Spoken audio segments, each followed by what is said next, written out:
আসসালামু আলাইকুম ওয়া রাহমাতুল্লাহি ওয়া বারাকাতুহু। বিসমিল্লাহ আলহামদুলিল্লাহ ওয়াসসালাতু ওয়াসসালামু আলা রাসূলিল্লাহি ওয়া বা'দ। সুপ্রিয় দর্শক শ্রোতা, আপনাদের প্রত্যেককে আমন্ত্রণ জানাচ্ছি বেকম্যানস বিস্কিটস নিবেদিত ইসলামী জীবন বিধান অনুষ্ঠানে। সরাসরি প্রশ্নোত্তরমূলক চমৎকার এই অনুষ্ঠানটি প্রতিদিন আমরা নেক্সাস টেলিভিশনের পর্দায় উপভোগ করে থাকি এবং একই সাথে নেক্সাস টেলিভিশন ইসলামিক ফেসবুক পেজেও আমরা এই চমৎকার অনুষ্ঠানটি উপভোগ করে থাকি। সেই সাথে আপনাদের দর্শকদের জীবন ঘনিষ্ঠ সকল প্রশ্নের উত্তর আমরা পবিত্র কোরআন এবং সুন্নাহের আলোকে দেওয়ার চেষ্টা করি।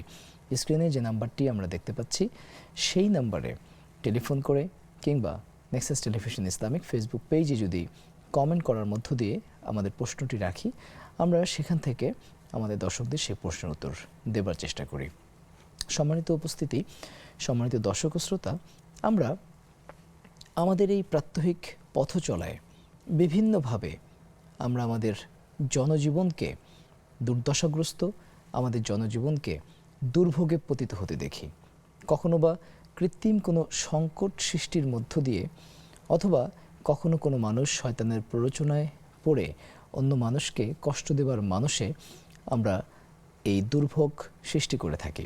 এই দুর্ভোগ কতটুকু ক্ষতিকর, এই দুর্ভোগ কতটুকু গুনাহের কাজ, এ সম্পর্কে আজ জানবো। আমাদের আজকের আলোচনার বিষয় দুর্ভোগ সৃষ্টি গুনাহের কাজ।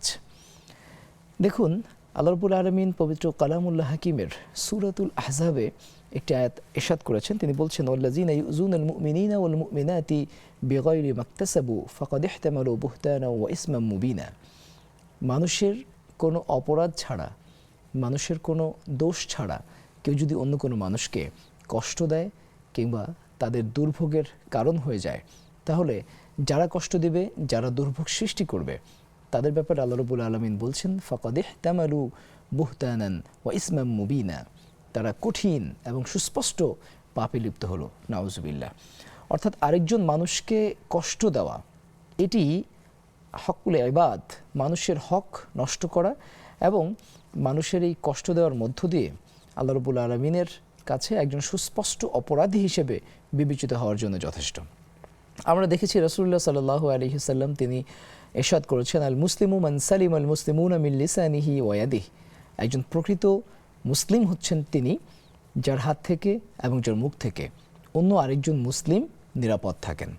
সুতরাং আমি তখনই একজন পরিপূর্ণ মুসলিম হতে পারবো, একজন পরিপূর্ণ মুমিন হতে পারবো, যখন আমার হাত থেকে, আমার মুখ থেকে, অর্থাৎ আমার কথা থেকে, আমার কর্মকাণ্ড থেকে, আমার লিখনি থেকে, আমার হোল অ্যাক্টিভিটিস থেকে যখন আরেকজন মুমিন, আরেকজন মুসলিম নিরাপদ থাকবেন, তখনই কিন্তু আমি পরিপূর্ণ মুমিন হতে পারবো, পরিপূর্ণ মুসলিম হতে পারবো। সে কারণে যদি আমি কখনো অন্যের কষ্টের কারণ হই, আমি যদি কখনো অন্যের দুর্ভোগের কারণ হই, তাহলে কিন্তু আমি পরিপূর্ণ মুমিন এবং মুসলিম হতে পারছি না। দেখুন, দুর্ভোগ শব্দটি যখন আমরা ব্যবহার করি, তখন স্বাভাবিকভাবেই যে বিষয়টি আমাদের মানসপটে ভেসে ওঠে সেটি হচ্ছে জনদুর্ভোগ। অর্থাৎ সাধারণত ব্যক্তি পর্যায়ে যদি আমরা অন্য কোনো মানুষকে কষ্ট দেই, তখন দুর্ভোগ শব্দটি আমরা ব্যবহার করি না। কিন্তু যখন আমাদের রাস্তাঘাটে কোনো সমস্যা হয়, অথবা সাম্প্রতিক সময়ে আমরা যেমনটি দেখতে পাচ্ছি, জ্বালানি তেলের জন্যে বিভিন্ন পাম্পে, সেখানে সাধারণ যানবাহনের যে ভিড়, মানুষের যে দীর্ঘ কিউ, সেই কিউতে মানুষ যে কষ্ট করছে, তখনই কিন্তু আমরা সেটিকে দুর্ভোগ বলছি, জনদুর্ভোগ বলছি। এই জনদুর্ভোগগুলো তৈরি হয় বিভিন্ন সময় বিভিন্ন কারণে। বিভিন্ন অফিস, বিভিন্ন আদালত, বিভিন্ন শিক্ষা প্রতিষ্ঠান, ইনফ্যাক্ট যে কোনো বাণিজ্যিক প্রতিষ্ঠানও কিন্তু এই জনদুর্ভোগ তৈরি করতে পারে। যদি এই জনদুর্ভোগগুলো মানুষ ইচ্ছাকৃতভাবে তৈরি করে, তখন তাদের মাথায় রাখা উচিত আল্লাহ রাব্বুল আলামিন সূরা আহজাবের যে আয়াতটি আমি তেলাওয়াত করেছি, সেই আয়াতে যে ওয়াইদ দিয়েছেন, যে হুঁশিয়ারি দিয়েছেন, যে যারা ইচ্ছাকৃতভাবে বেগাইরি মাকতাসাবু, মানুষের কোনো অপরাধ ছাড়াই, মানুষের কোনো কারণ ছাড়াই যদি অন্য কেউ এ ধরনের দুর্ভোগ সৃষ্টি করে, তাহলে ফাকাদ ইহতামালু বুহতানান ওয়া ইসমান মুবিনা, তার সুস্পষ্ট পাপে লিপ্ত হলো। দেখুন, এই যে মানুষকে কষ্ট দেওয়া, এই মানুষকে কষ্ট দেওয়া থেকে সর্বতোভাবে বিরত থাকাই কিন্তু আমাদের শিক্ষার উদ্দেশ্য। আমরা প্রায়ই, আমি একটি কথা বলে থাকি, ডক্টর মোহাম্মদ শহীদুল্লাহ জ্ঞানতাপস, ওনার একটি কথা, যে আমাদের শিক্ষার আসলে উদ্দেশ্য কী। উনি বলছেন যে আমাদের শিক্ষার উদ্দেশ্য হচ্ছে আমাদের ভেতরের যে কুপ্রবৃত্তি রয়েছে সেই কুপ্রবৃত্তিকে ধামাচাপা দিয়ে আমাদের ভেতরে সুপ্রবৃত্তিকে জাগ্রত করা এবং সুপ্রবৃত্তির আলোয় নিজের জীবনকে উদ্ভাসিত করা, নিজের জীবনকে পরিচালিত করা। সুতরাং আমি কেন স্বজ্ঞানে স্বেচ্ছায় আরেকজন মুমিন, আরেকজন মুসলিম অথবা আমার অন্য যে কোনো ধর্মাবলম্বী ভাই হোক না কেন, আমি কেন তাকে কষ্ট দিতে যাব? কোনো কষ্ট দেওয়ার রাইট কিন্তু আমার নেই। মানুষকে আমি যেভাবেই কষ্ট দিই না কেন, আমাকে কিন্তু কাল কিয়ামতের ময়দানে জবাবদিহি করতে হবে। আমি যদি মানুষকে আমার কোনো চাহনির মাধ্যমে, আমার কোনো জেস্টার পস্টারের মাধ্যমে যদি আমি মানুষকে কষ্ট দিই, তাহলে কিন্তু তার জন্য কিয়ামতের ময়দানে আমাকে জিজ্ঞেস করা হবে। দেখুন, হাদিস শরীফে এসছে, রাসূল সাল্লাল্লাহু আলাইহি ওয়াসাল্লাম বলছেন যে কেউ যদি কোনো মানুষকে কষ্ট দেয়, ইনফ্যাক্ট শুধু মানুষ কেন, কোনো প্রাণী যদি কোনো প্রাণীকে কষ্ট দেয়, কাল কিয়ামতের ময়দানে যেহেতু আল্লাহ রাব্বুল আলামিন হচ্ছেন আহকামুল হাকিমিন, তিনি কিন্তু সেই একটি প্রাণীকেও যে কষ্ট দেওয়া হয়েছিল আরেকটি প্রাণী কর্তৃক, তাদের মধ্যেও কিন্তু ইনসাফ কায়েম করবেন এবং তখন তাকে বলবেন যে যতটুকু কষ্ট তুমি পেয়েছিলে ততটুকু কষ্ট তুমি তাকে ফেরত দাও। তখন সেই কষ্ট তাকে ফেরত দেওয়া হবে, দেন আল্লাহ রাব্বুল আলামিন তাদেরকে ভ্যানিশ করবেন। আর মানুষকে তো সেই সুযোগ নেই, মানুষকে তখন তার সেই আমলের প্রায়শ্চিত্ত হিসেবে তাকে হয় জান্নাত অথবা জাহান্নাম দেওয়া হবে। তো সে কারণে হক্কুল ইবাদ যেটি, মানুষকে কষ্ট দেওয়া, সেটি যেভাবেই হোক না কেন, সেই জায়গা থেকে কিন্তু সম্মানিত ভাই এবং বোনেরা আমাদেরকে বিরত থাকা উচিত। জনদুর্ভোগ সৃষ্টিতে বিভিন্ন সময়ে বিভিন্নভাবে আমরাও কিন্তু ইচ্ছায় কিংবা অনিচ্ছায় বিভিন্নভাবে আমরা এটার সাথে লিপ্ত হয়ে যাই। আমরা খেয়াল করব, অনেক সময় দেখা যায় যে অনেক বাসাবাড়ি যারা তাদের ডাস্টগুলো বাসার সামনে ফেলে রাখে, সেটা কোনো বিনে না রেখে বাসার সামনে যদি ডাস্টগুলো ফেলে রাখে, তখন সেখান দিয়ে পথচারী যারা রয়েছে তারা কিন্তু কষ্ট পায়। অনেক বাসার ছাদ থেকে আমরা দেখি যে সেখান থেকে পানি নিষ্কাশনের কোনো সুন্দর ব্যবস্থাপনা নেই, বরং বৃষ্টি হলেই ছাদের পানি গড়িয়ে গড়িয়ে নিচে পড়ে এবং ফুটপাত দিয়ে যারা হেঁটে যায় তাদের কিন্তু কষ্ট হয়। এটি কিন্তু জনদুর্ভোগ। অথবা আমি প্রথমে যেমনটি বলছিলাম যে খুব ওয়াইডার স্কেলে কেউ যদি ইচ্ছাকৃতভাবে কোনো দ্রব্যের কৃত্রিম সংকট তৈরি করার মধ্য দিয়ে দুর্ভোগ সৃষ্টি করে, কিংবা কোনো রাস্তাঘাটে যদি আমরা দেখি যে কেউ স্ট্রাইক করে, যদি কখনো অনাকাঙ্ক্ষিত কারণে অথবা অযাচিতভাবে কেউ যদি স্ট্রাইক করে দেখা যায় যে জনদুর্ভোগের তৈরি করতে চায়, তাহলে এটিও কিন্তু মানুষের জন্য খুবই কষ্টকর হবে এবং এটি তার নিজের জন্যে গুনাহের কারণ হবে। আরেকটা জিনিস খেয়াল রাখতে হবে জনদুর্ভোগের ক্ষেত্রে, সেটি হচ্ছে রাসূলুল্লাহ সাল্লাল্লাহু আলাইহি ওয়াসাল্লামের হাদিসের একটি মূলনীতি রয়েছে, লা দরারা ওয়ালা দিরারা। অর্থাৎ ইসলাম ধর্মে একজন মানুষ আরেকজন মানুষকে কোনোভাবে প্রতারণার কোনো সুযোগ ইসলাম ধর্মে কিন্তু আল্লাহ রাব্বুল আলামিন দেননি। একজন মানুষ আরেকজন মানুষের সাথে প্রতারণা করবে এবং প্রতারণার মধ্য দিয়ে মানুষকে দুর্ভোগ সৃষ্টি করবে, মানুষের কষ্টের কারণ হবে, সেই সুযোগ কিন্তু ইসলাম মানুষকে দেয়নি। বরং কেউ যদি এভাবে মানুষকে দুর্ভোগ সৃষ্টি করতে চায়, মানুষকে কষ্ট দিতে চায়, সেক্ষেত্রে আল্লাহ রাসূল সাল্লাল্লাহু আলাইহি ওয়াসাল্লামের ওয়াইদ রয়েছে, ফা ইন্নাজ যুলমা যুলুমাতু ইয়াউমিল কিয়ামাহ। আল্লাহ রাসূল এই হাদিসের প্রথমেই বলছেন, ইত্তাকুজ যুলুমাত, তোমরা এই জুলুম থেকে, মানুষকে কষ্ট দেওয়া থেকে বিরত থাকো। কেননা মানুষকে কষ্ট দেওয়া হলে এই কষ্ট কিন্তু শুধুমাত্র দুনিয়াবি কষ্ট দিয়েই পার পেয়ে গেলাম ব্যাপারটি তা নয়, বরং এই জুলুমাত হচ্ছে জুলুমাত ইয়াউমিল কিয়ামাহ, কিয়ামত দিবসের গভীর এবং গাঢ় কালো ঘন অন্ধকারের মতো। সুতরাং আজকে যদি আমি কোনো মানুষকে ন্যূনতম কষ্ট দেই, সেটি কিন্তু কিয়ামতের ময়দানে আমার বিপক্ষে গভীর এবং ঘন গাঢ় কালো অন্ধকার হিসেবে আমার বিপক্ষে দেখা দিতে পারে।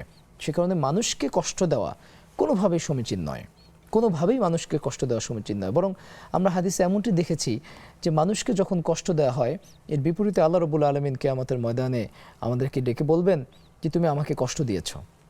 তখন বান্দা বলবেন যে আল্লাহ, আমি আপনাকে কিভাবে কষ্ট দিলাম? তখন আল্লাহ বলবেন, কেন? তুমি অমুক বান্দাকে কষ্ট দিয়েছিলে। তুমি যখন অমুক বান্দাকে কষ্ট দিয়েছো, সেই কষ্টটা তো আমি পেয়েছি।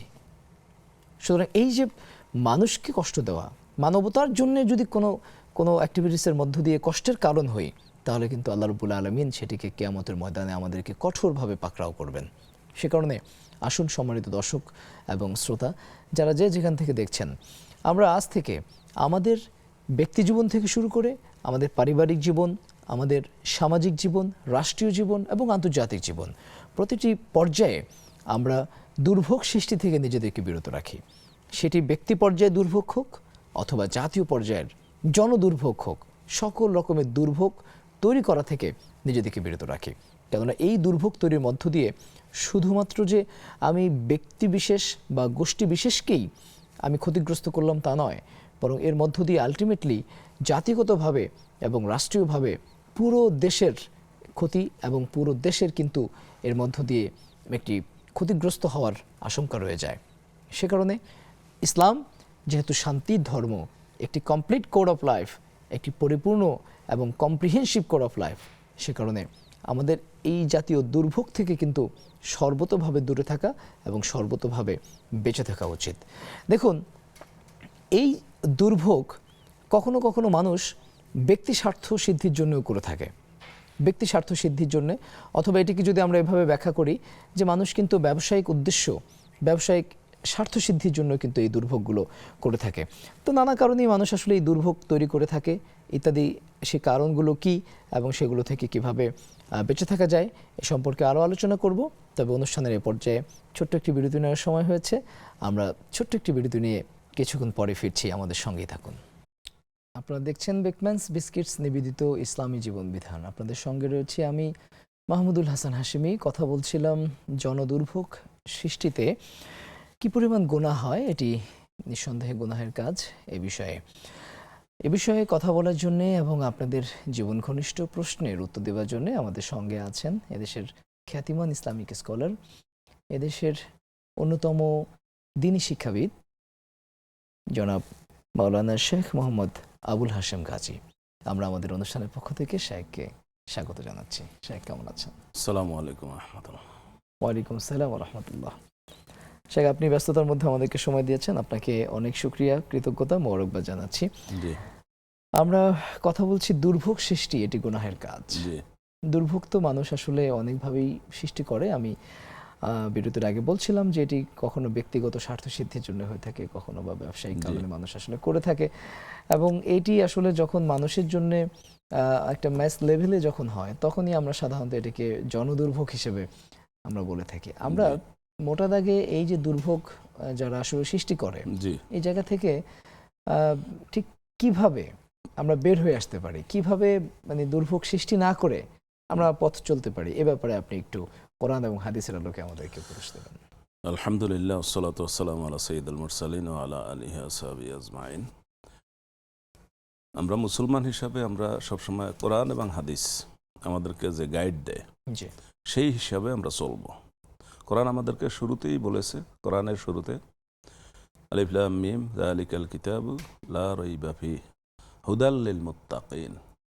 এখানে বলা হয়েছে যারা মুত্তাকি, যারা আল্লাহকে ভয় করে, তাদের জন্য এই কোরআন গাইড, পথ দেখাবে।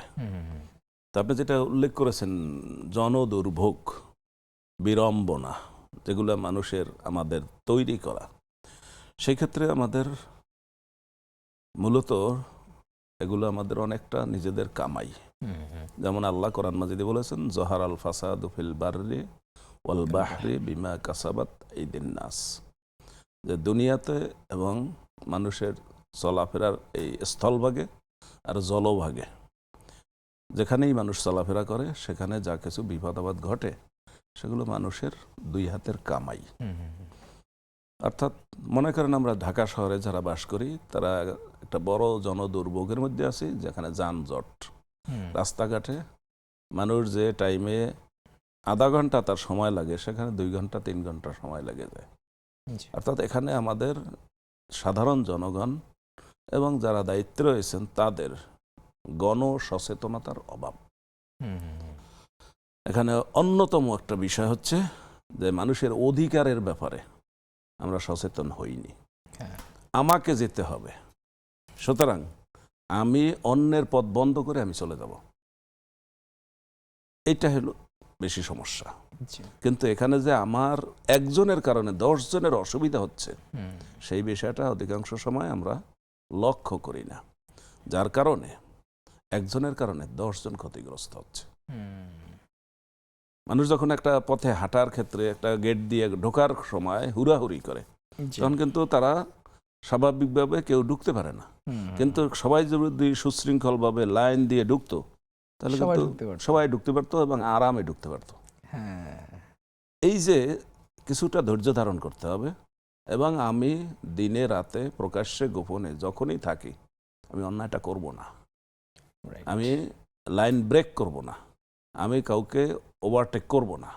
জি, শেখ দুজন দর্শক যুক্ত হয়েছেন, ফোন নিয়ে নিচ্ছি। আসসালামু আলাইকুম দর্শক, প্রশ্ন করুন।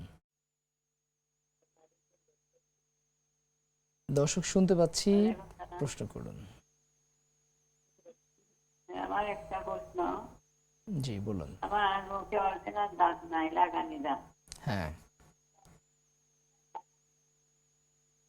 এই দাঁত কি উজু করার সব কাজ ফিরে রাখতে হবে, না দাঁত থাকা অবস্থা উজু করা চলবে? আচ্ছা, জি অনেক ধন্যবাদ।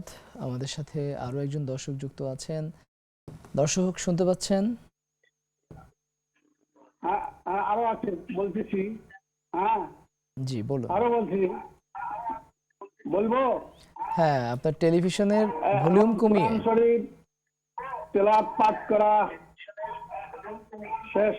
শেষ হলে কোরআন শরীফ খানা কপালে এবং বুকে থেকে সজ্জার মতো করে চুমু খায়, এটাও কি ঠিক আছে?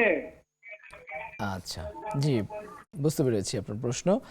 আমরা শেখের কাছ থেকে উত্তর জানবো। শেখ, একজন বোন যেমনটি জানতে চাইলেন যে তার মুখে প্রাকৃতিক যে দাঁতগুলো সেগুলো নেই, তিনি পরবর্তীতে নকল দাঁত যদি বলি সেটি লাগিয়েছেন। অজু যখন করবেন তখন কি সেই দাঁত খুলে কুলি করবেন, বা কিভাবে আসলে অজু করতে হবে? অজুর মধ্যে 4টা ফরজ। মুখমণ্ডল সম্পূর্ণটা বহিরাংশ ধৌত করা, হাতের কনুই পর্যন্ত 2 হাতের ধৌত করা, মাথা মাসে করা এবং পা টাকনুর পর্যন্ত ধৌত করা। এই 4টা ফরজ কাজ আদায় করলে তার উজু হয়ে যাবে। এর মধ্যে রয়েছে সুন্নাত কতগুলো, কোনো ওয়াজিব উজুর মধ্যে নাই। সুন্নাতের মধ্যে মুখে কুলি করার মধ্যে আছে। তো কুলি করার মধ্যে তার দাঁত কি অবস্থায় থাকবে বা কি অবস্থায় রাখবেন, তা বাঁধানো দাঁত হলে খুলবেন কিনা, এ ব্যাপারে শরীয়ত কোনো কথা বলে নাই। সুতরাং তিনি যেভাবে তার সুবিধা তিনি সেভাবে করতে পারেন। তাকে কুলি করতে বলা হয়েছে, তার কুলি করতে তার দাঁত খোলার দরকারও হয় না, আর না খুললে যে হবে না এরকমও কিছু বলা হয়নি। সুতরাং তিনি সুবিধা মতো এটা করতে পারেন। চমৎকার। আরেকটি প্রশ্ন রয়েছে, সেই প্রশ্নটি করার আগে আমাদের সাথে আরেকজন দর্শক যুক্ত হয়েছেন, আমরা তাকে সংযুক্ত করি। আসসালামু আলাইকুম দর্শক, প্রশ্ন করুন। ওয়ালাইকুম আসসালাম হুজুর। জি, আপনার টেলিভিশন সেট থেকে একটু দূরে গিয়ে প্রশ্ন করুন। আমার একটা প্রশ্ন হলো যে সূরা আহজাবের মধ্যে আছে ইন্নাল্লাহা ওয়াল মালাইকাতু ইউসাল্লুনা আলা নাবিয়ান ইয়া আইয়ুহাল্লাযিনা আমানু, এই দরুদ শরীফটা কি পড়া যাবে? আচ্ছা, জি। আর আরেকটা প্রশ্ন আছে হুজুর। জি বলুন।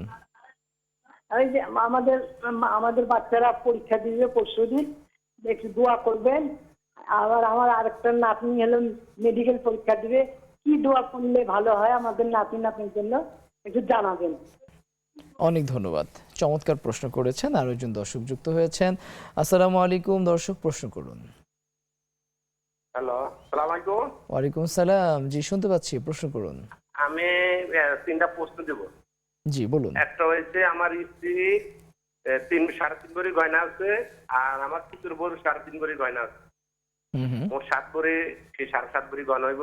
এগুলা কি জাকাত দিতে হবে? ওরা আলাদা থাকে, ওরা নানা বাড়িতে থাকে আর আমরা ঢাকা থাকি। আচ্ছা, দ্বিতীয় প্রশ্ন। সেটার তৃতীয় প্রশ্ন হয়েছে যে দোকানে যে স্টক মাল থাকে রোজার মাসে, ধরেন 30 লাখ, 20 লাখ, 25 লাখ, এগুলার কি জাকাত দিতে হবে? আচ্ছা।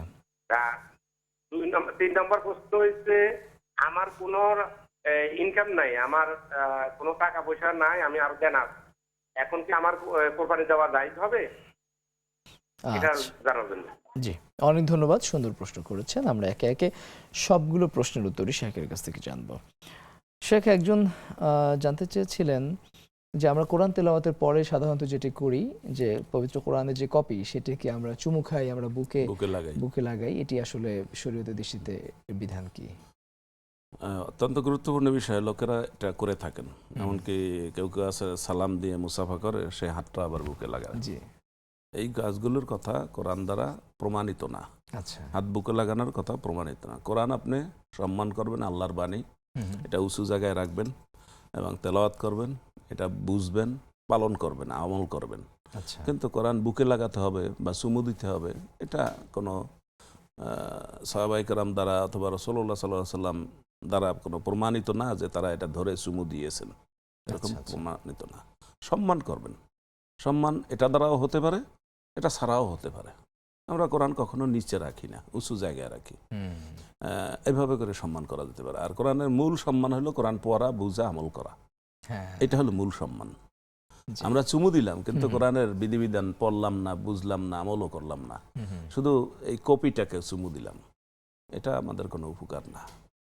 জি। জি, একজন বোন জানতে চেয়েছেন যে আগামী পরশুদিন থেকে আমাদের দেশে দেশব্যাপী দেশব্যাপী পরীক্ষা শুরু হচ্ছে, দাখিল পরীক্ষা এবং SSC এসএসসি পরীক্ষা। পরীক্ষা, এবং একই সাথে তার একজন আত্মীয় সে মেডিকেল ভর্তি পরীক্ষা দেবে। জি, সবকিছু মিলিয়ে তাদের জন্য দোয়া চেয়েছেন এবং একই সাথে বিশেষভাবে তাদের জন্য Medical। এমন কোনো দোয়া রয়েছে কিনা যেটি আসলে করা যেতে জি। পারে?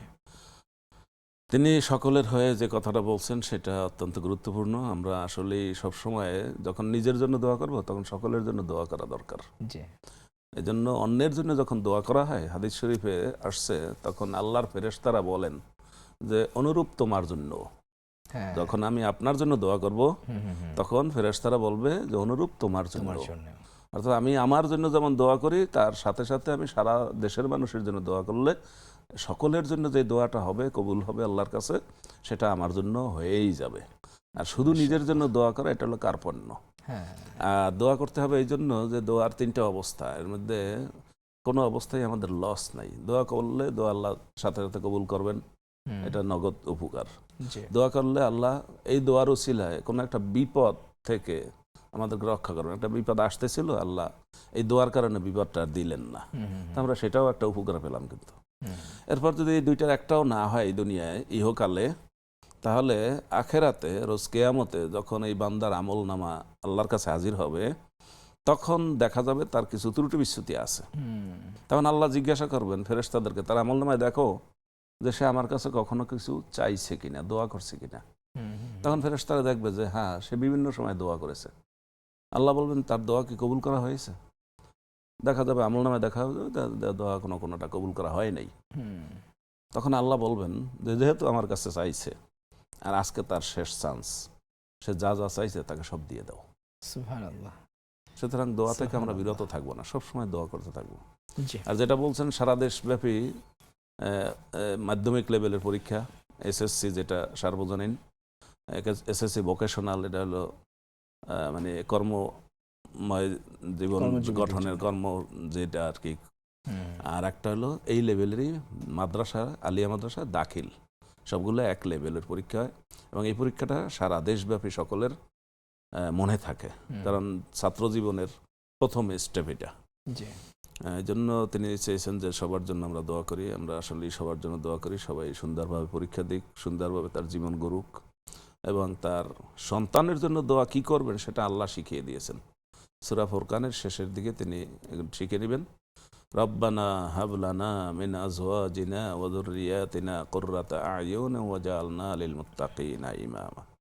যে আল্লাহ আমাদের স্ত্রীদের, আমাদের স্বামীদের, যদি মহিলা যখন দোয়া করবেন তখন সেই রকম হবে, এবং আমাদের থেকে যে সন্তান আদি আসবে তাদেরকে এই সমাজের ভালো মানুষের নেতৃত্বে আসার তৌফিক দাও, এবং তাদেরকে আমাদের নয়নের পুত্তলি, অর্থাৎ দেখলে যেন আমাদের চোখ জুড়ায়, তাদের কথাবার্তা, তাদের আচার আচরণ, তাদের সাফল্য, তাদের লেখাপড়া, এই সবগুলো থেকে যেন আমাদের চোখ জুড়ায়, এরকম সন্তান আমাদেরকে দাও। জি, এই দোয়াটা শিখে নেবেন। এছাড়াও সন্তানের জন্য আরো দোয়া কোরআন মাজিদেও আছে, রব্বি হাবলি মিনাস সালিহিন, আমাদেরকে সুসন্তান দান করেন, আমাদের সন্তানরা যেন সুসন্তান হয়, ভালো মানুষ হয়। নিশ্চয়ই আমরা আমাদের সন্তানদের জন্য, বিশেষ করে পরীক্ষার্থীদের জন্য আমরা তাদের সফলতার দোয়া করব। দুজন দর্শক যুক্ত হয়েছেন। আসসালামু আলাইকুম। দর্শক প্রশ্ন করুন। ওয়ালাইকুম আসসালাম। আসসালামু আলাইকুম ওয়া রাহমাতুল্লাহি ওয়া বারাকাতুহু। জি, হুজুর, আমার দুটো প্রশ্ন ছিল। বলুন। আমি এই যে সুন্নতে মুআক্কাদা নামাজ পড়ি, যে আমাদের ফজরের আযান হওয়ার পর সুন্নতে মুআক্কাদা কি বেশি করা যাবে, না শুধু 2 রাকাত আর 2 রাকাত সুন্নতে মুআক্কাদা, 2 রাকাত ফরজ? কেমনে বেশি মুআক্কাদা করার মতবা বেশি, বা বেশি, সব বেশি? কি অন্যভাবে হরা যাচ্ছে? শুধু ফজরের বা মাগরিবের সাথে সুন্নতের মুআক্কাদা গুলা করবো, এই সম্পর্কে বলবেন। আরেকটা কথা, ওই দিন যে আপনারা একটা অনুষ্ঠানে দোয়া কবুলের করছে, কোন সময় দোয়া সেই অনুষ্ঠানে আমি দেখতে পারিনি, সরাসরি দেখতে পারিনি, এই পূর্ণভাতার দেখতে পারিনি, আমাদের কারেন্ট ছিল না। সেই অনুষ্ঠানে যদি পূর্ণভাতার করতেন এখানে সুবিধা হইতো, এই আর কি। জি, অনেক ধন্যবাদ, সুন্দর প্রশ্ন করেছেন। আমাদের আরেকজন দর্শক যুক্ত আছেন। আসসালামু আলাইকুম দর্শক, প্রশ্ন করুন। ওয়ালাইকুম আসসালাম।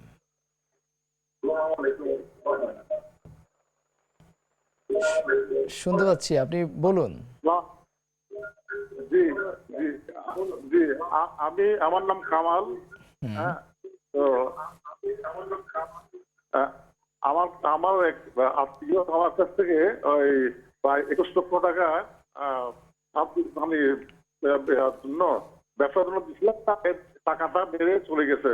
এখন আমি নিশ্চয় হয়ে গেছি, আমার কাছে অনেক টাকা পায়, এখন আমি টাকা দিতে পারতেছি না, আমি তো নিশ্চয় হয়ে গেলাম। এখন কি করব? এখন এই টাকাটা কি হাসরের ময়দানে আল্লাহ কি এটা কি কোনো সাক্ষাৎ করবে?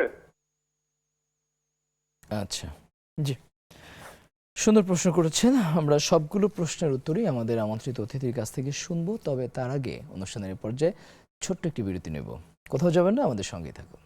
আবারও স্বাগত জানাচ্ছি নেক্সাস টেলিভিশনের পর্দায় সরাসরি প্রশ্নোত্তরমূলক অনুষ্ঠান বেকম্যানস বিস্কিটস নিবেদিত ইসলামী জীবন বিধানে। অনুষ্ঠানটিতে আপনিও আপনার জীবন ঘনিষ্ঠ প্রশ্ন করতে পারেন। স্ক্রিনে যে নাম্বারটি দেখতে পাচ্ছেন সেই নাম্বারে ফোন করে এবং আপনার প্রশ্নের উত্তর আমরা দেব। অনেকগুলো প্রশ্ন আমাদের হাতে এসছে, প্রশ্নের উত্তরগুলো দেবার জন্যে আমাদের মাঝে আছেন শেখ আবুল কাশেম গাজী।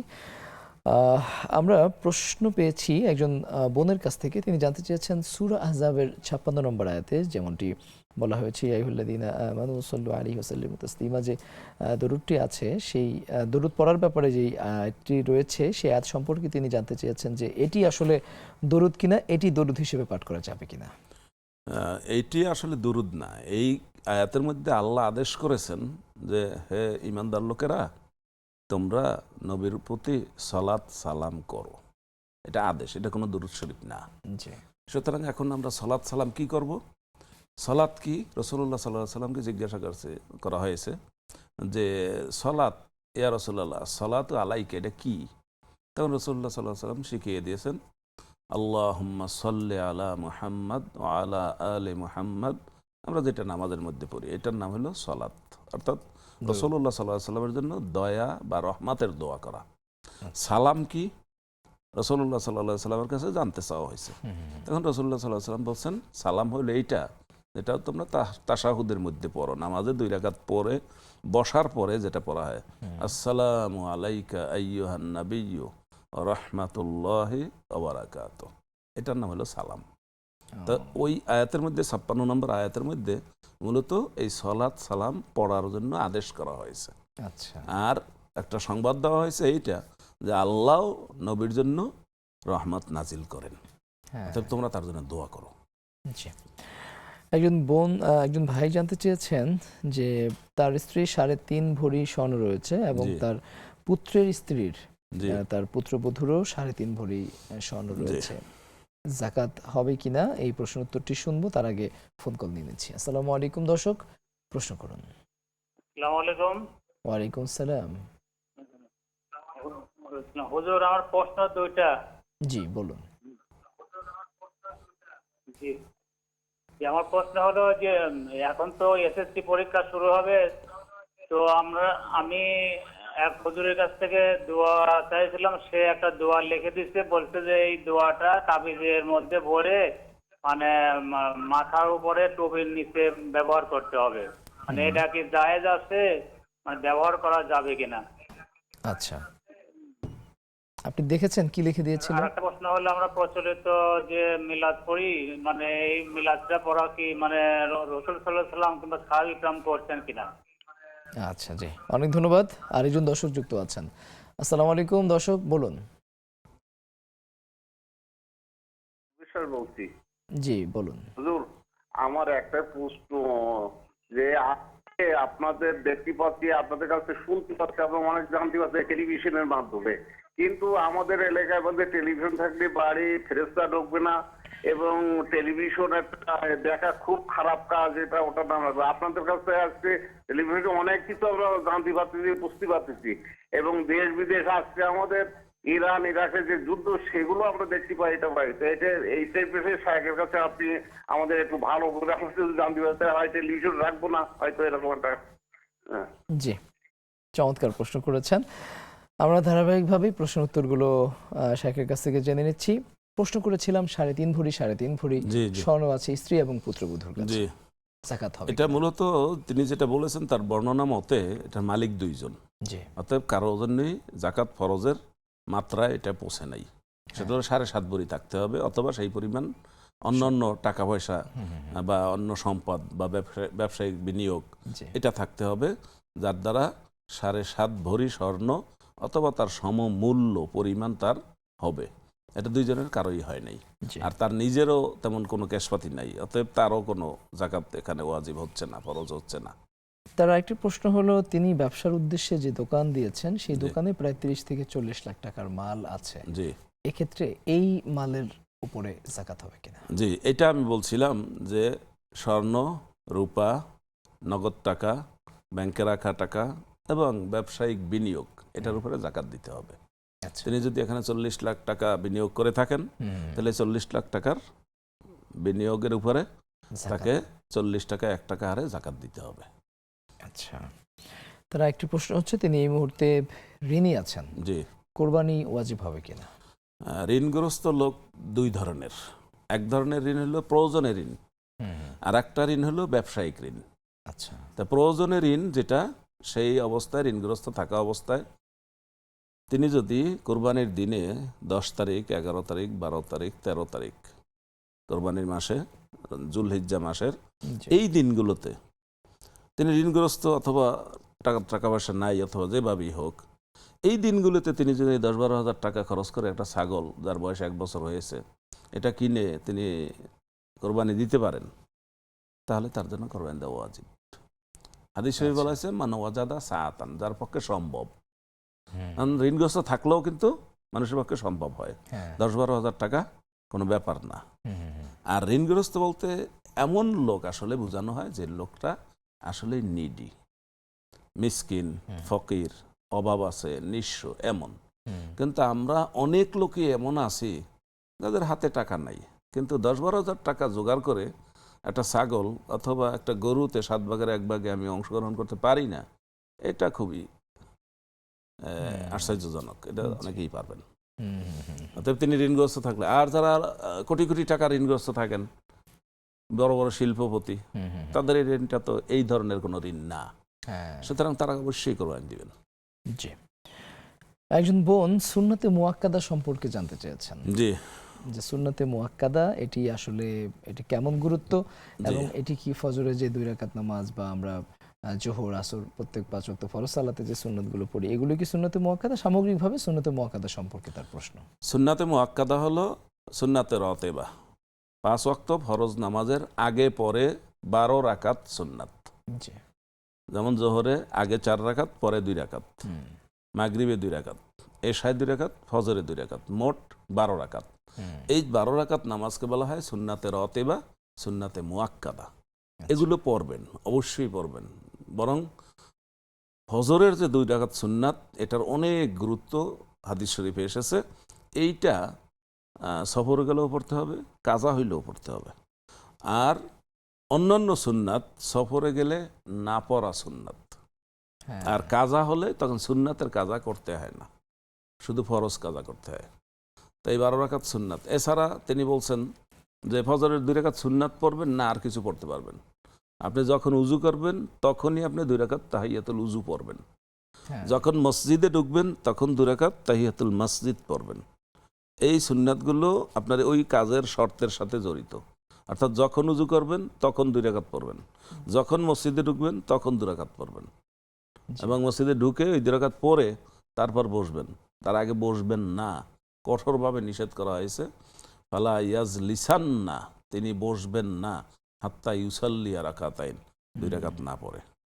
জি, তার আরেকটি প্রশ্ন ছিল আমাদের নেক্সাস টেলিভিশনে দোয়া কবুলের উপায় এবং দোয়া কবুলের সময় এ সংক্রান্ত একটি এপিসোড তিনি খুব মিস করছেন। তিনি যেমনটি বলছিলেন যে এই প্রোগ্রামটি তিনি দেখতে পাননি, তিনি সেটি পুনঃপ্রচারের আবদার করেছেন, দাবি জানিয়েছেন। আমরা আমাদের সম্মানিত বোনের জন্য বলতে চাই যে আমাদের প্রতিটি এপিসোড ইউটিউবে আমাদের প্রোগ্রাম শেষ হলেই সেটি পাওয়া যায়। আপনি ইউটিউব থেকে নেক্সাস টেলিভিশনের ইসলামিক এটি সার্চ দিয়ে আপনি আমাদের সেই প্রোগ্রামটি সহ অন্য যে কোনো প্রয়োজনীয় প্রোগ্রাম আপনি সেখান থেকে দেখে নিতে পারেন। একটি ফোন কল রয়েছে। আসসালামু আলাইকুম, দর্শক প্রশ্ন করুন। আসসালামু আলাইকুম। ওয়ালাইকুম আসসালাম। আমি একটা যে কোরআনের আয়াত জিজ্ঞেস করতে চাচ্ছি। বলুন। ইনদাল্লাহু ইয়াসমাউ মাইয়াশা, এর অর্থটা কি? এর অর্থটা কি? আর হচ্ছে করলে কি মানে গুণবলিতা কার্যকারিতা হবে? আচ্ছা, জি, ঠিক আছে, ইনশাআল্লাহ আমরা জানবো। দর্শক, আপনার যে কোনো প্রশ্ন যেগুলো আমরা রেখেছেন সবগুলো প্রশ্নের উত্তরই আমরা দেব। তবে অনুষ্ঠানের পর্যায়ে আবারও ছোট্ট একটি বিরতি নিচ্ছি, আমাদের সঙ্গে থাকুন। আপনারা দেখছেন বেকম্যানস বিস্কিটস নিবেদিত ইসলামী জীবন বিধান। আমরা কথা বলছি দুর্ভোগ সৃষ্টি গুনাহের কাজ। বেশ কিছু প্রশ্ন এসেছে দর্শকদের পক্ষ থেকে, আমরা একে একে প্রশ্নের উত্তরগুলো দিচ্ছি। একজন জানতে চেয়েছেন যে 21 লক্ষ টাকা তিনি একজনকে ঋণ দিয়েছিলেন, ধার দিয়েছিলেন। ধার নেওয়ার পর তিনি লাপাত্তা বা গায়েব হয়ে গেছেন। এই মুহূর্তে ধারদাতা তিনি নিঃস্ব হয়ে গেছেন, কি করবেন? তিনি যে কোনো মাধ্যম অবলম্বন করবেন তাকে উদ্ধার করার জন্য, তাকে পাওয়ার জন্য। যেমন এখন মোবাইলের যুগ, তার আত্মীয় স্বজনকে সাথে যোগাযোগ করবেন এবং আল্লাহর কাছেও বলবেন যে আল্লাহ আমার সমাধান করে দাও। তো হাদিস শরীফে এসেছে আপনার জুতার ফিতাও যদি ছিঁড়ে যায় তাহলে আপনি আল্লাহর কাছে বলবেন যে আল্লাহ আমি আপনার সাহায্য চাই। তো আল্লাহ যে কোনো দিক থেকে সাহায্য করে দিবেন ইনশাআল্লাহ। এই বিশ্বাস রেখে তিনি আল্লাহর কাছে বলতে থাকবেন, আল্লাহ একটা ব্যবস্থা করে দিবেন, তার মন ঘুরিয়ে দিবেন, সে এসে তার দেনাটা পরিশোধ করবে ইনশাআল্লাহ। ইনশাআল্লাহ। আসসালামু আলাইকুম, দর্শক প্রশ্ন করুন। ওয়ালাইকুম আসসালাম। আসসালামু আলাইকুম। ওয়ালাইকুম আসসালাম, বলুন। আমি ব্যাংকে কিছু টাকা রাখছি কোনটা করার জন্য। তো ওটা ওটা অ্যাড করে রাখছি। তো ওখানে কিছু লাভ দেয়,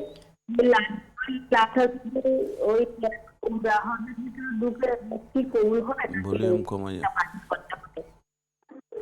জি, ধন্যবাদ, আমরা প্রশ্ন বুঝতে পেরেছি, নিশ্চয়ই আমরা উত্তর দেব ইনশাআল্লাহ। আরেকটি কল আছে। আসসালামু আলাইকুম। ওয়ালাইকুম আসসালাম ওয়া রাহমাতুল্লাহ। জি, আমার প্রশ্ন ছিল, 3টি প্রশ্ন ছিল। বলুন। আমি একজন ব্যবসায়ী, এই বিষয়ে আমার প্রশ্ন। প্রথমটি হলো, আমি দোকানে দোকানে যে ভিলগুলো কয়েন পাই না, এই 5 টাকা 2 টাকার কয়েন, ওগুলো আমি আবার আরেক জায়গায় নিয়ে বিক্রি করি, ওগুলা কি করা যায় যাচ্ছে? আচ্ছা, দ্বিতীয় প্রশ্ন। দ্বিতীয় প্রশ্ন, আমি দোকানে যে মাল ডেলিভারি গুলো দিই, অনেক আছে দোকানদার লেনদেন ভালো না, আমাদের বিল না দিয়ে চলে যায়, দোকান ছেড়ে চলে যায়। তখন ওই টাকাটা যদি আমি আল্লাহর রাস্তায় ছেড়ে দিই, ওটা কি আমি দান করার সওয়াব পাবো? আচ্ছা, জি, সুন্দর প্রশ্ন। সর্বশেষ প্রশ্ন। 3 নম্বর প্রশ্ন হলো যে, 3 নম্বর প্রশ্নটা হলো যে, আমার এই যে অনেকে আছে যে আমি বিল পাবো, অনেকে বলে যে বিল পাবো না, আমি টাকা পাবো না। ওই ক্ষেত্রে আমি যখন মাল দিব পরবর্তীতে, তখন যদি আমি টাকাটা অনেকে না বইলা বেশি নিয়ে নিই, তখন কি ওটা আমার গুনাহ হবে? আচ্ছা, জি, সুন্দর প্রশ্ন করছেন। আমরা শেখের কাছ থেকে জেনে নেব। শেখ একজন জানতে চেয়েছেন এসএসসি পরীক্ষার জন্য পরীক্ষার্থীর যাতে ভালোভাবে পরীক্ষা দিতে পারে সেজন্য একজনের কাছে তিনি গিয়েছিলেন, তাকে তাবিজ দেওয়া হয়েছে। সেই তাবিজ তাকে শরীরে অথবা টুপিতে সেটি ঝুলানোর কথা বলা হয়েছে। এটি কি আসলে বৈধ পদ্ধতি বলা হয়েছে? না, তাবিজ দেওয়া যাবে না। আর পরীক্ষা পাশের জন্য যে তাবিজ, এটাকে আমরা কি বলবো, এটা অথেন্টিক না। পরীক্ষা পাশ করার জন্য পড়াশোনা করবে, আল্লাহর উপরে ভরসা করবে। পরীক্ষা পাশের জন্য দুইটা পথ, একটা হলো পড়াশোনা করতে হবে, আল্লাহর উপরে ভরসা করতে হবে। মুসলমান হিসেবে আমাদের এই দুইটা কাজ। তাবিজ দেওয়া যাবে না, তাবিজ দেওয়া শিরক। মানে আল্লাহ কা তামিমাতান ফাকাদ আশরাক, যে গলায়, হাতে, কোমরে, পায়ে, বাজুতে তাগা, সুতা, তাবিজ যে কোনো কিছু লটকাবে, এটা শিরক, এটা দেওয়া যাবে না। প্রচলিত মিলাদ সম্পর্কে তার প্রশ্ন। মিলাদ শব্দের অর্থ হলো জন্ম বা জন্ম বৃত্তান্ত বা জন্মের সময়। তো রাসূলুল্লাহ সাল্লাল্লাহু আলাইহি ওয়াসাল্লাম জন্মগ্রহণ করছেন, অন্যান্য নবীগণ জন্মগ্রহণ করছেন। এই জন্মগ্রহণ বিষয়টা নিয়ে রাসূলুল্লাহ সাল্লাল্লাহু আলাইহি ওয়াসাল্লাম বা অন্যান্য নবীগণ এই বিষয়টা নিয়ে তেমন কিছুই করেননি। কারণ জন্ম, একজন শিশু জন্মগ্রহণ করে, এটা স্বাভাবিক। জন্ম হোক যথাযথ, কর্ম হোক ভালো। যখন তিনি 40 বছর বয়সে পৌঁছেছেন, তখন তার কাছে ওহী এসেছে, তখন তিনি বলছেন আমি আল্লাহর রসুল। তখন থেকে লোকেরা তাকে রসুল হিসাবে কেউ গ্রহণ করেছে, কেউ গ্রহণ করেনি। কিন্তু জন্ম হয়েছে কোথায়, কি করছেন না করছেন, এটা কোনো বিষয় না। এবং এটার দ্বারা যে অনুষ্ঠানগুলো আমাদের সমাজে, এগুলো শরীয়তের কোনো স্তর না, ফরজ না, ওয়াজিব না, সুন্নাত না, মুস্তাহাব না, বরং অধিকাংশ মানুষের কথা হলো এগুলো বিদআত, এগুলো বর্জনীয়। হাদিস শরীফ এসেছে, মান আহাদাসা ফি আমরিনা মা লাইসা মিনহু ফাহুয়া রাদ। যেই বিধান, যেই আমলগুলো কোরআন সুন্নাহ দ্বারা প্রমাণিত নয়, সেগুলো বাতিল। সুতরাং মিলাদ সেই প্রকারের একটি। একজন দর্শক জানতে চেয়েছেন যে তিনি তো আমাদের এই অনুষ্ঠানটি টেলিভিশনে দেখে থাকেন, কিন্তু তার এলাকায় এভাবে বলা হয়েছে যে টেলিভিশন দেখা হারাম, দেখা যাবে না, টেলিভিশন দেখা যাবে না। টেলিভিশন দেখলে ওখানে ফেরেশতা আসে না, ফেরেশতা আসে না, বিভিন্ন কথাবার্তা। মূলত টেলিভিশনের কোনো দোষ না, টেলিভিশন একটা যন্ত্র, একটা নেটওয়ার্ক। তো এখানে তিনি যেটা দেখেন, যেটা উপভোগ করেন এবং যেই বিষয়গুলো শেখানো হয়, সেইটার উপরে নির্ভর করবে এটার কতটুকু ভালো, কতটুকু মন্দ। তিনি যেখানে টেলিভিশন বা এই মিডিয়াগুলো ভালো কিছু দেখায়, মানুষের কল্যাণকর কিছু বিষয়, সেগুলো দেখার মধ্যে তার কোনো ত্রুটি নেই। বরং তিনি বলেছেন এর দ্বারা আমি অনেক কিছু শিখি। সুতরাং এই শেখার মাধ্যম তার জন্য এটা যত সহজ, এই সহজ মাধ্যম কিন্তু তার কাছে আর অন্য একটা এরকম নাই। এবং এটা তিনি একটা আগ্রহের সাথে শিখতে পারেন। এখানে সবাই প্রশ্ন করে এবং একজনের প্রশ্ন দ্বারা আরেকজন উপকৃত হয়। সুতরাং এটার মধ্যে পাপের কিছু নেই। পাপের যে অংশ, সেটা যদি পাপের কোনো কিছু জড়িত থাকে, সেটা বর্জনীয়, কিন্তু টোটালটা বর্জনীয় নয়। আরো বেশ কিছু প্রশ্ন আছে, আমরা একটু ছোট্ট করে জানতে চাইবো। জি, একজন জানতে চেয়েছেন ইন্নাল্লাহ ইয়াগফিরু লিমান ইয়াশা, এটা কি অর্থ, কি ফজিলত? আমি যে বোন আমাদেরকে প্রশ্নটা করেছেন, তাকে সহ সকল আমাদের দর্শক শ্রোতাকে অনুরোধ করব, তারা যেন তাদের ঘরে অন্তত এক সেট কোরআন, যেখানে টোটাল কোরআনের তর্জমা আছে, সেটা বাংলা, ইংরেজি, যেটা যেটা তাদের দরকার সেটা যেন রাখেন। কারণ এটা মুসলমানের ঘর এবং কোরআন আমাদের জন্য গাইড। সুতরাং যে অংশটুকু তিনি দেখতেছেন, সেটা ওখানেই দেখে নেবেন। ওখানে যে আয়াতটা তিনি বলেছেন যে আল্লাহ যাকে চান তাকে ক্ষমা করেন, আর যাকে চান না তাকে ক্ষমা করবেন না। এটা আল্লাহর ইচ্ছা, এবং ক্ষমা করার জন্য আমাকে প্রস্তুত থাকতে হবে। আমি যেন আল্লাহর কাছে ক্ষমা চাই, তাইলে তো আমাকে করবেন। কিন্তু আমি যদি ক্ষমাই না চাই, আমি যদি নতি স্বীকার না করি, আমি যদি অনুতপ্ত না হই, তাহলে কি আমাকে সে ক্ষমা করে দিবেন? না, সেটা বলা হয়েছে। একজন বোন জানতে চাচ্ছেন, ওমরা করার জন্য ব্যাংকে টাকা রেখেছে, সেই টাকায় যে লাভ হচ্ছে, সেই লভ্যাংশ ওমরার টাকার সাথে মিলিয়ে তিনি ওমরা করতে পারবেন কিনা? তিনি যেটা রাখছেন সেটা কি সুদমুক্ত ব্যাংক যদি হয়ে থাকে, তাহলে তার সম্পূর্ণ টাকাটাই তিনি ওমরায় ব্যবহার করতে পারবেন। এটার মধ্যে কোনো সুদের অংশ নাই, কারণ সুদ নাই একথা ব্যাংক ঘোষণা দিয়েছে। সুতরাং ব্যাংক আপনার সাথে যে লেনদেন করে, সেটার মধ্যে সুদের কোনো অংশ নাই। আমরা একজন বোন 3টি প্রশ্ন করেছেন, সেখান থেকে যে প্রশ্নটি প্রথমে নেব সেটি হচ্ছে, তিনি বিভিন্ন দোকানে মাল ডেলিভারি দিয়ে থাকেন। অনেক সময় দেখা যায় যে সেই মালগুলোর লেনদেন করতে কয়েন আসে, সেই কয়েনগুলো তিনি বিক্রি করেন, জায়েজ কিনা? কয়েনগুলো একদিকে টাকা, মুদ্রা, আবার এগুলো একটা মানে ব্যবসায়িক পণ্য। এখন পণ্য হিসেবে যখন তিনি বিক্রি করেন, তখন তিনি বিক্রি করতে পারবেন, কারণ এই পণ্যটার একটা চাহিদা সমাজে আছে, সেই হিসাবে তিনি বিক্রি করতে পারবেন। এমনিতে আপনি 10 টাকা দিয়ে 12 টাকা নিতে পারবেন না, কিন্তু এটা যখন পণ্য হয় তখন এটা বিক্রি করা যাবে। যেমন আপনার একটা টাকা আছে, 1000 টাকার নোট, একটা সেরা, তা আপনার এটা কিন্তু নোট, একটা নোট, আর এটা হলো সেরা নোট, এটা একটা বিশেষণ যোগ হয়েছে। এখন এই সেরা নোট কিন্তু বাজারে কেউ নিবে না, তো বাজারে একজন নিচ্ছে, সে সেরা নোট নিয়ে আপনাকে ভালো নোট দিবে। তাহলে আপনি তাকে যে বসে আছে, সময় ক্ষেপণ করছে, বিনিয়োগ করেছে, তাকে মূল্য দিবেন না? তখন তাকে কিছু মূল্য দিতে হয়। এটা হলো সেরা নোট, ওটা একটা বিশেষণ যোগ হয়েছে। আর কয়েনটাও একটা এরকম ব্যবসায়িক পণ্য হয়েছে। জি, অনেক ধন্যবাদ শেখ আপনাকে, আপনি ব্যস্ততার মধ্যে সময় দিয়েছেন। আলহামদুলিল্লাহ, শুকরিয়া। সুপ্রিয় দর্শক, আপনারা এতক্ষণ উপভোগ করছিলেন নেক্সাস টেলিভিশনের পর্দায় বেকম্যানস বিস্কিটসের নিবেদনে ইসলামী জীবন বিধান। অনুষ্ঠানটি প্রতিদিন দেখবার আমন্ত্রণ জানিয়ে আজকের মতো বিদায় নিচ্ছি। আল্লাহ হাফেজ।